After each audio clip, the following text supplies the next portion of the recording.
I'll call this Personnel Committee meeting to order, May 22nd at 6 p.m. Item 2 is going to be roll call. Russ Ewart is present. Kim Higginbotham. Here. Tracy Pollock. Here. Item 3, agenda revisions and approval. I'll move to approve the agenda. Second. I have a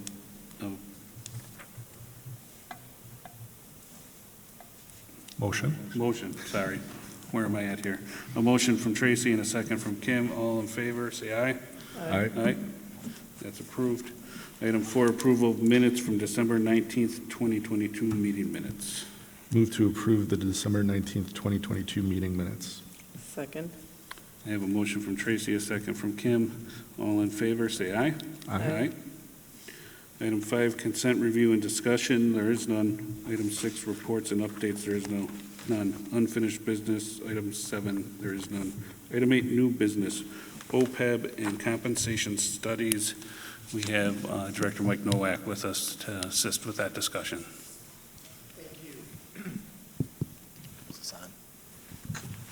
Thank you. We do have two items for 8A tonight that are different but actually work together, and with each we're seeking sort of the same next step. The first is OPEB, which is a topic that's come through finance in recent months. I think over the course of 2 different meetings, we've discussed from a beginning point sort of what the concept of OPEB is, other post-employment benefits. We then looked at examples from other neighboring districts as to their approach to OPEB. And we've talked quite a bit about, on the initial side, what this means for our district and what are some possible steps that we can take. It's our belief that at this point, a logical next step is to engage in a comprehensive study. In doing so, we would solicit the involvement of an outside group. There are a variety of places that we could go for such a study. A study like this is not something that's done quickly. It involves significant analysis of our staff and seeks to look at the concept of liability in the long run. So with your blessing, we'd like to begin that process. Altendorf, myself, and Mr. Reuter have experienced this in other districts, and as we talk through this, a logical step for us would be to reach out and begin that work, probably this summer, moving into the fall and into next year, so that we can arrive at what a appropriate, logical next step is that sets this district in a very good place financially. It's important that this is, and sort of by chance, but it's also very important that this discussion is coupled with us looking at compensation. We've talked a lot about teacher salaries. We've talked a lot about year-to-year contracts and how things fall. But as we look at overall compensation, we believe it's very important to look at it from a multifaceted approach, meaning salary, meaning benefits, primarily insurance, and meaning post-employment benefits, in this case, OPEB. Overall, that creates a picture of overall compensation, and engaging in a study will help us to truly know what appropriate next steps are in all those areas, but the big one in that regard is compensation. We know an awful lot about where other districts are at. We know that that's sort of the public number that gets a lot of attention relative to teacher salaries, and it's what teachers see and they look at from other district perspectives. But there's a lot to that study relative to starting salary, end salary, where our mean or median is, how people make advancements, where our overall group is relative to those in the first phases of their career to those who are nearing retirement. Those are, similarly, an outside group would engage in that study. It would involve, again, detailed analysis, probably engaging staff in focus groups around what they're looking for in a comp model and those kinds of things. We're asking tonight to move forward with that type of study as well. We would ask that you give consideration to both of those. Any questions? So is there a group of potential consultants that would look at this holistically? Or, I mean, it's listed as two separate items, but when we're talking overall compensation, as you've pointed out, it's salary, benefits, OPEB. So is the goal to try to find someone who could help us with the overall? Yeah. Or are we going to potentially have to be working with two separate entities during this, which they are going to have to talk then too, because we can't get the full picture without them talking. So Right. I'm not sure what the approach is. I don't know who It's an excellent question, and I would ask others here to comment as well. My immediate thought to that is the OPEB side of study is more geared towards insurance consultants, actuarials. I think of one of the groups that does our reviews in the summer does it as well. One of our insurance groups, not our health insurance, but I won't name the name, another group that engages in this pretty typically for districts. That's different than a compensation study. There aren't as many groups that do that. And I can think of one that Dr. Reuter and I took part in another district. I don't think that group's actually around anymore, but there are groups that do that. And with the compensation study, I feel it's very important that we seek someone who has the expertise of schools and the expertise of the area and what's typical for our region and our area relative to salary. So the answer to that is it's probably not likely that they would do both, but to your point, it's important that they're both considered through the process. I think, Mr. Pollack, our point tonight is to have somewhat of permission to seek out what is available and out there and bring back ideas to the personnel committee, but then the full board. And thinking about it not as just compensation and OPEB for our teaching staff, but all employee groups as well. I've told the board I've engaged in listening sessions at 5 out of 6 of our schools, with the last one being on Wednesday, and that has come up as a theme across the board, and not just from teachers, but support staff. I know that we need to look at our custodial staff, our food service staff, administrative staff, and do a thorough analysis so that the board can think long-term when it comes to post-employment benefits, but also fair market value for all employees so we can retain our quality talent as well. So I think from what Mr. Nowak's saying is we want to start to engage in seeking and finding that information in those outside consultants that can help provide the resources for an independent study, and you as a board would approve who moves forward with that. Do you know, are there other schools that have already, or districts that have already gone through a study like this that it would be able to compare to? Yeah, most of them have. Yeah, I think we would spend some time first looking for seeking consultants, but then when, comparables are difficult in education because everyone wants to compare to who they think they want to compare to versus who has a similar demographic from a student standpoint, a similar tax base, population of staff, program offerings, number of buildings. All those variables play into effect when we start to compare to other districts versus, I think this one we should compare to because they make more money than we do in this district. So that's what a consultant would help us narrow down and look at as well. And we can speak to our colleagues in other districts of who they've used as well. And I would say too, the timing of it is important. As I referenced, Dr. Reuter and I went through this process that had to have been almost 10 years ago. 12. 12, and we've talked about it a little bit. What we're seeing is things sort of come full circle. So things that people departed from, they're finding the strengths and weaknesses to the decisions that they've made.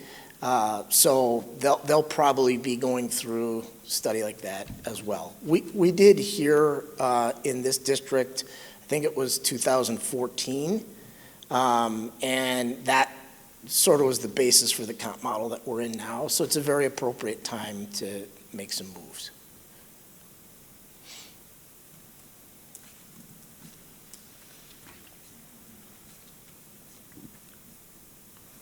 Anything else?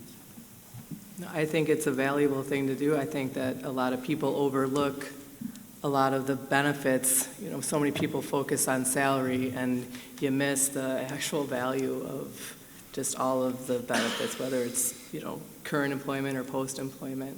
So I think that would be a huge benefit to teachers that are existing, and also, you know, retention and drawing new teachers, faculty in.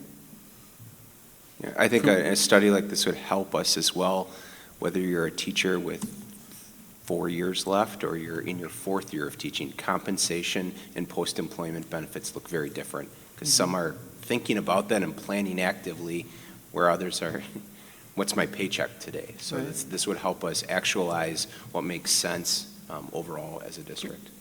You referenced about 12 years ago, 10, 12 years ago, you went through this similar process.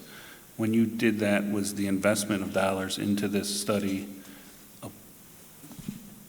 was there an ROI worth that in return that set that district to be able to set a course and pinpoint certain things they needed to act on? Yeah, it helped the district appropriately budget long-term based on their employees, the employee groups, and where they're at in their careers, and what post-employment look like, as well as current employment from a pay structure standpoint. And knowing, we know we can project, if we were to retain 100% of staff year after year, we can ultimately project out who's retiring when, and then from a business services standpoint and a district financial responsibility, we can budget accordingly to make sure that we're giving fair market value increases as well as planning long-term. I think some of the concerns that Mr. Loth brought up through Finance Committee around OPEB and our liability, we have a plan in place and we know where we're at in a given time based on population retirement or retention of that population. Right? I know we're early in the process. Do we have an estimate of what this would cost to do the analysis? I don't, but as we begin that looking, we'll definitely We'll keep it under ask those 15,000. questions. That would be part of, seeking different groups and understanding what's, to Mr. Ewert's point, what's the return on investment for that? And then we'd have to make that work within our budget. But again, it's about long-term investment for everyone. So that would be obviously your approval of moving forward with that study and looking at not only what the study entails and all-encompassing, but what's the cost of that as well. Okay. Yeah, personally, I don't have a problem. I think the more we know, the better off we are. So. Yep. Yeah, and I know this discussion for OPEB started in finance, and it should, because they brought up the fiscal concern of it, which is a very real responsibility we have. I appreciate that discussion, and I'm glad we're seeing it rolled into a comprehensive look at all of our offerings for staff.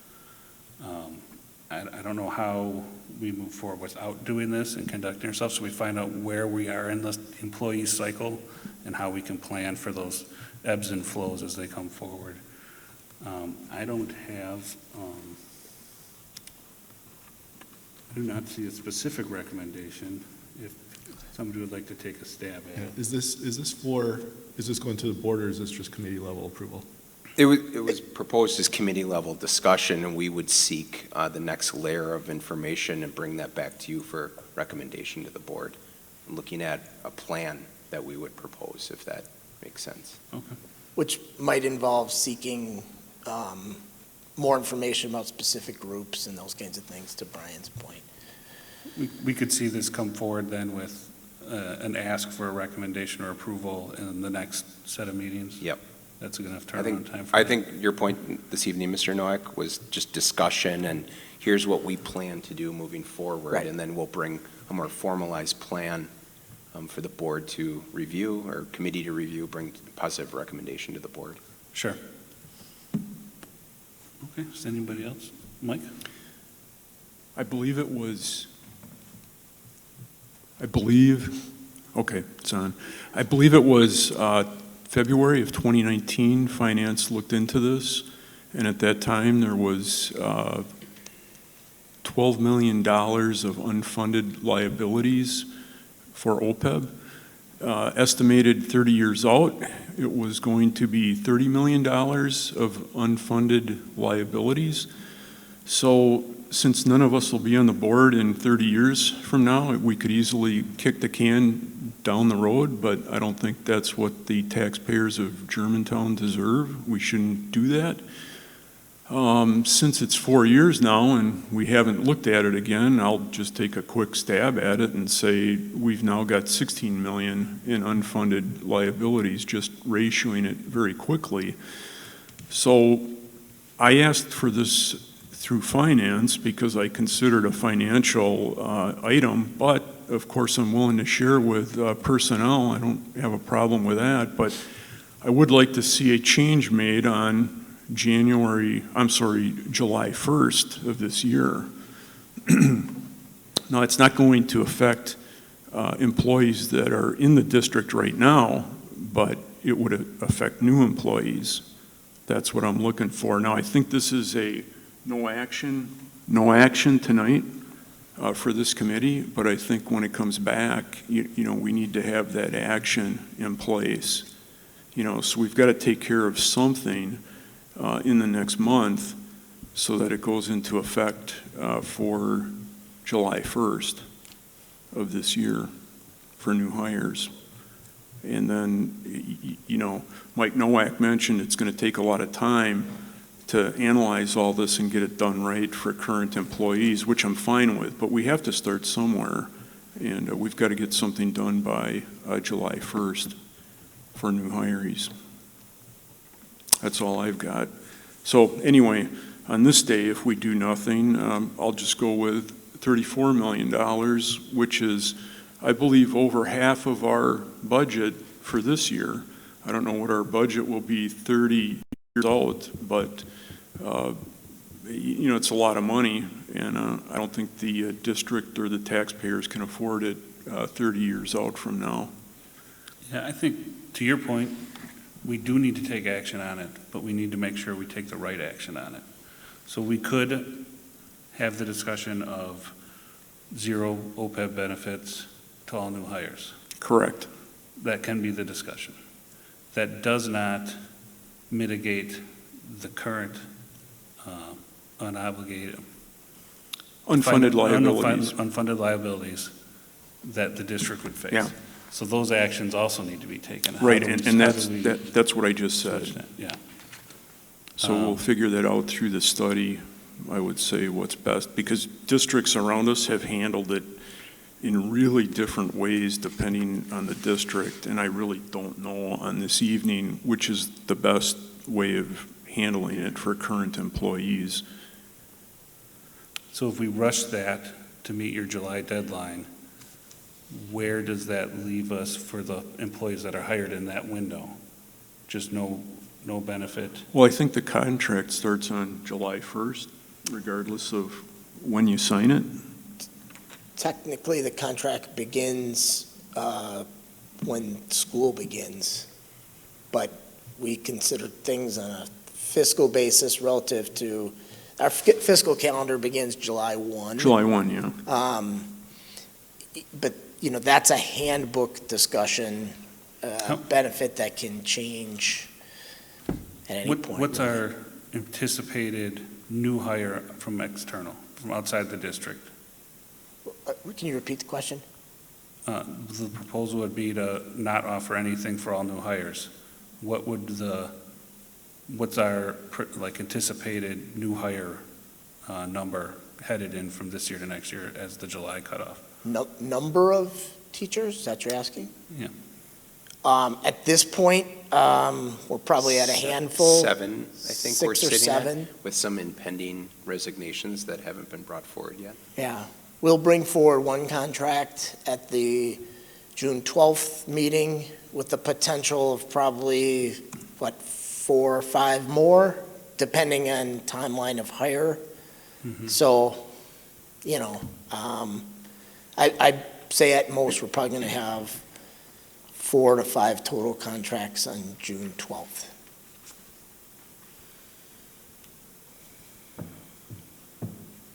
So I would look at that as a small number of impacted employees and/or employees impacting us in regards to this decision. Correct. And once again, we're not making a decision, and I understand the need to move this along. I would hate to do that in haste of potentially losing a good candidate this summer. Ultimately, from proposal that I saw at the Finance Committee, we would look at stepping those down based off of years to go, or however you want to look at that. So those new hires this summer could be worked into that side of it, correct? Correct. And I would say this is that part where the discussion of overall compensation definitely comes into play. If we modify a benefit, as Michael's talking about, the question would be, are we going to do anything from a compensation side in terms of salary to Yeah. counteract that? But what I'm saying is 7 new hires does not move the ocean as far as the impending liabilities for us. We would know in 30 years. No, but, Correct, they're not no, coming- but what I'm saying is 7 compared to what we would have, because regardless of if they come on, we're looking at a potential step down from what I've seen presented to finance. So that end would be reworked for them anyways. Correct, true. So do we want to, It's premature to say how, but based on the models that you saw, for correct, example, the Mequon model would assign for example, like a TSA amount or an HRA amount to that teacher for that year. So in the example that was shared of ending it now, those 7, there might be some benefit to them. But it's premature to say that, and it's not fair to. my point being though, is the rush to that decision over 7 employees, I think, is mitigated by the appropriate actions taken post-study. Not that I disagree that it's not an item of concern that needs to be addressed sooner than later. It really does. If we look at a very large city to the southwest or east of us, they currently have a large pension issue Right. to the point where it's unfunded, I believe, or funded only to 89%. That's a similar, you could draw similarities into what we're looking at as an unfunded liability here. Different benefit, but similar fiscal cost. Different reasons on how each one got to where they are. But I would hate to rush to the decision to just not offer anything to the sub-10 new hires we potentially face headed through the summer here and lose a candidate because they see no benefit being offered at all to them. Whereas we could take the appropriate action in how we're going to step this down and work this problem in a full impact post-study. My question would then be, how long, as far as the study would go, do you think we need to, what's the timeline? Yeah, I almost don't want to say. I mean, I've seen it in other districts, and others can speak to it too, but it does take considerable time. If that's 6 months, I don't. I think it's safe to say the study would take into this on incoming school year. It would affect Yeah. the following year's budget and Correct. approach, right? Correct. Mike? I think it's a no-brainer for new hires. There are other districts in the area that have ended this for new hires years ago. I hate to compare public employment to private sector, but this private sector eliminated this more than 20 years ago already. It's just something that we need to get done. And I wish we had gotten it done 3 years ago, you know, instead of, we're still here talking about it today. But we discussed it 4 years ago and nothing's gotten done in the last 4 years. So it's time we move forward at least with new hires for the July 1st timeline or whenever that is. I don't think we're going to lose a new hire because of this, because the new hire has 30 years to plan their retirement and what their insurance might be. And what I can tell you. The only comment I would make to that, if I can, Michael, is our new hires aren't always fresh out of college. Right. And in this job market, more than ever, we do have the need to sometimes bring in people that are in the middle of their careers. So there is, and we know of certain positions that are pretty delicate relative to the market right now. So our ability to attract and retain employees in that regard is real. Yeah, and I viewed that as being part of the study. So if we hire a teacher from another district that has OPEB benefits and they've been with the other district for 15 years or something, I wouldn't expect us to just say, you know, forget it, you're done, this is what our plan is, and the plan is going to be whatever you and your consultant figure out in the next year or whatever it takes to do that. When I say new hires, I'm thinking somebody fresh out of college or pretty close to it.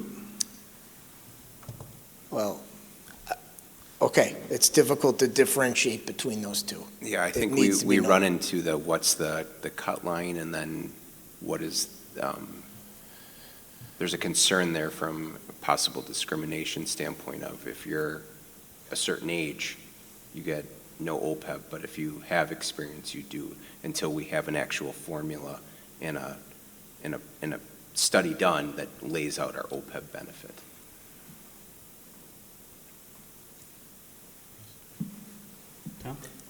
I don't disagree that we need to do some analysis on this. I think just saying other districts have done it, we need to do it, isn't necessarily the right thing, because we don't know what they've done with other benefits that they have. Are their teachers paying less for health insurance? Or did their salary go up by 4%? That may give the teacher ability to save a little bit more for their own retirement if they're not getting post-employment benefits. So I don't necessarily want to jump into just eliminating it for new employees until we see an analysis. So Sorry. what I'm seeing, what I have seen is those that were eligible in the private sector to continue their company insurance at rates that they had previously been paying typically aren't doing that today because they can do better elsewhere. So I don't know what that elsewhere is. I'm going to need to find out what that is in the next few years, but I have no choice. I have to go elsewhere if I retire before age 65.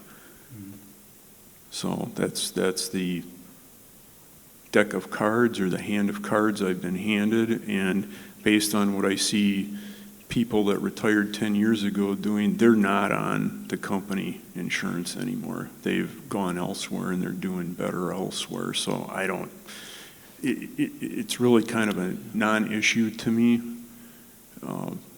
Sure. I fully understand what you're saying, and that all is important. I can tell you this committee plans on meeting monthly versus 2 or 3 times a year.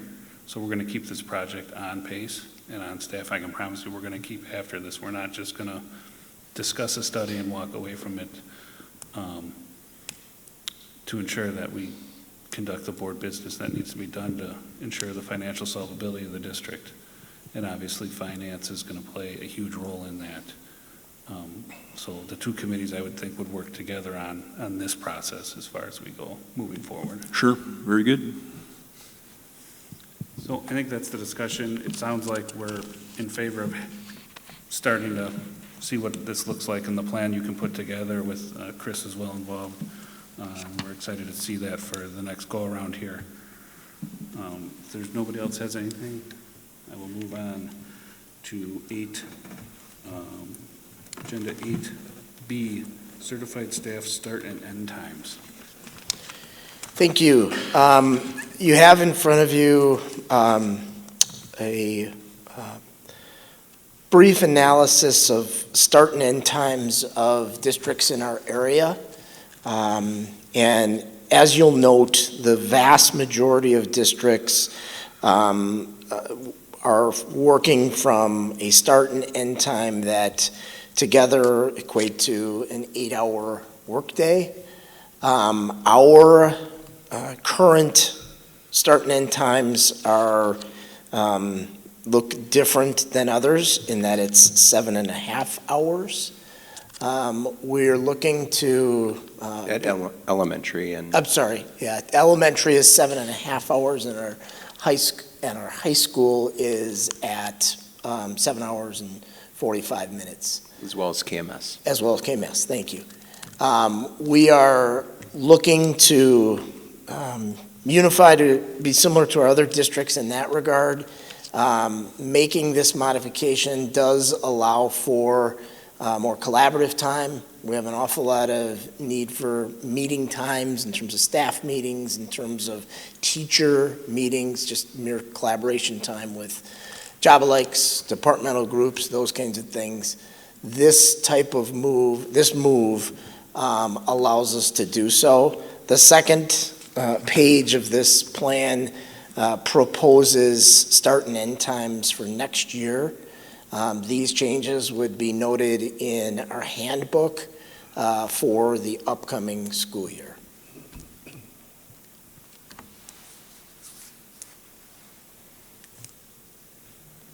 Does anyone have anything?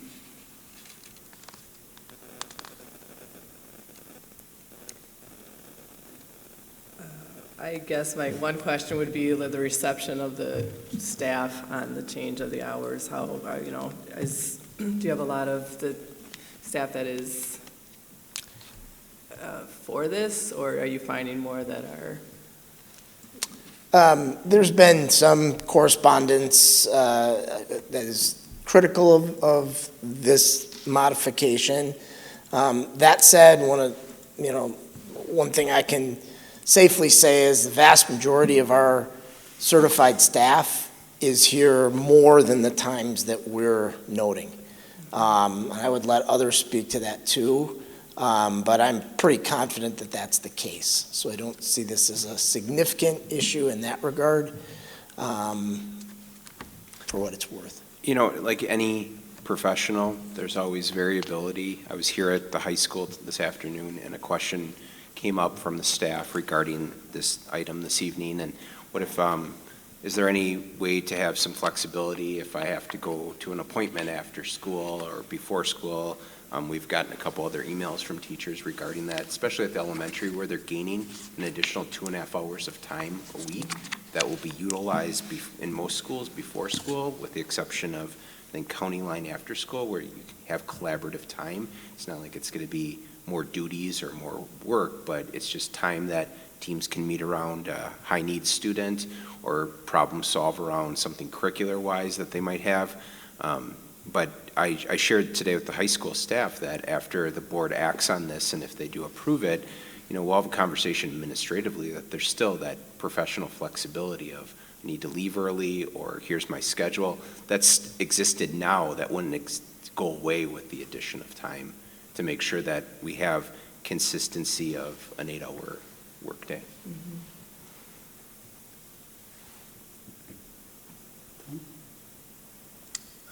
Mr. Nowak, if you're the one that put the background together, I want to thank you for the comparison of all the other schools. That certainly helps paint the picture of what other area districts are doing. Can you elaborate on the three that just say professional hours? Sure. Yeah, and I was thinking of it in some of the comments that just came up. I didn't look too deep into, what specifically those districts are doing that they would say that. I know leadership in that district, and I think it speaks in some regards to what Dr. Reuter is talking about. There's a and understanding that teachers are doing work. I can tell you with absolute certainty that those are districts that are putting in an awful lot of time. They likely felt comfortable using that kind of language. It's interesting, one of the districts too as well had start times, but the end time wasn't identified. I think that speaks a little bit to that as well too. You know, I don't want to say there's a trust level or whatever. I don't think that's the case, but they decided to use that language. All right, thank you.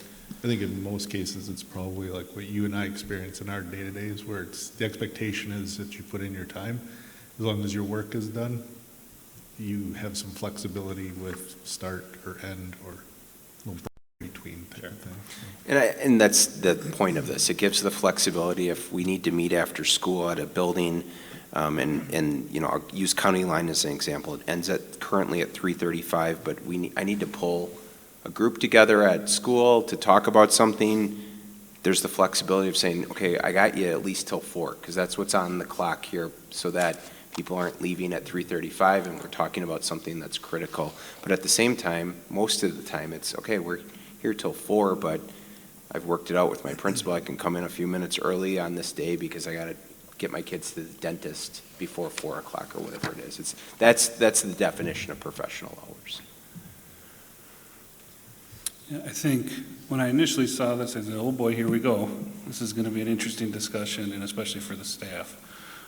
But I know we've asked yourself and your team to build out the, call it tools in this case, to run the district efficiently. And you've kind of just explained some of why and the logistics behind how this would help you do that. I'm sure we're going to hear from some, and I've already heard from some staff, both interested in what the discussion would be, critical of what the discussion could be, and or supportive of what this means as far as setting expectations within our buildings, which I found interesting to actually see some conversations that were highlighting some of the positive sides that this could bring for the district. That's a good thing. That shows we're looking at from all sides. So I don't really have too much further with it. As far as the background that was put together, I see a lot of the same schools that I see come up in other conversations when we start being compared out to the communities around us. And this is potentially a way that we could level that conversation and playing field to really comparing apples to apples. Without it, I think this would be a topic that's negated in some of those discussions. So, I don't know if anyone else has anything on it. I agree. I mean, you have valid reasons why it would make sense to extend the hours. So.